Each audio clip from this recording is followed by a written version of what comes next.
Hi friends, I'm getting a radio repaired today. You can see the full name on your screen. It arrived with a manufacturing defect.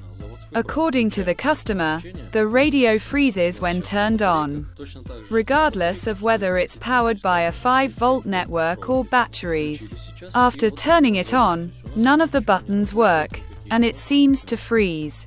However, I noticed that after 5 minutes, the radio starts working normally. Various functions appear, including receiving radio stations and connecting to a phone via Bluetooth, etc. It turns out that the radio freezes when turned on. And after about 5 minutes, it starts working normally again. Let's wait a while, and I'll show you how everything starts working again. As you can see, the radio is now working and has time. It took about 3 minutes to turn on. Now you can use the buttons to switch between the device's different modes. I've already tested it and connected a flash drive with music, and everything works fine. The problem is that it freezes when turning on. Let's take it apart and find the cause of the problem.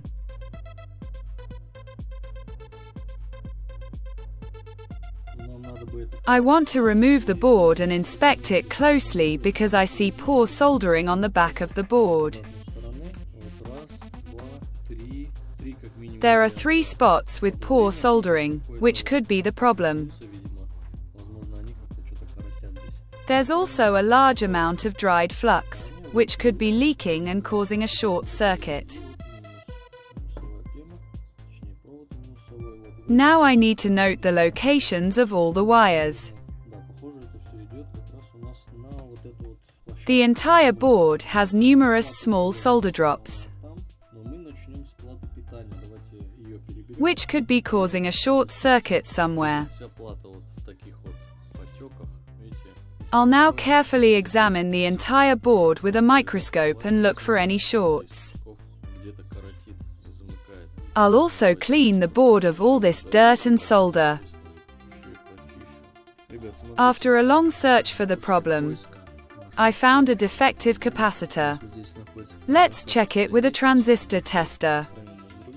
I first found it with a multimeter and then checked it more thoroughly with a transistor tester.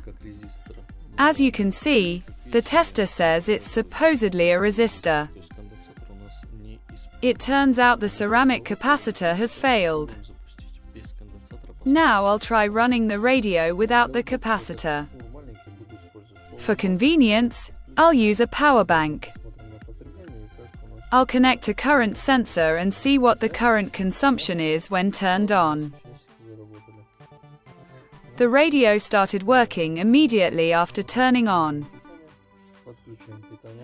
Booting occurs instantly. So,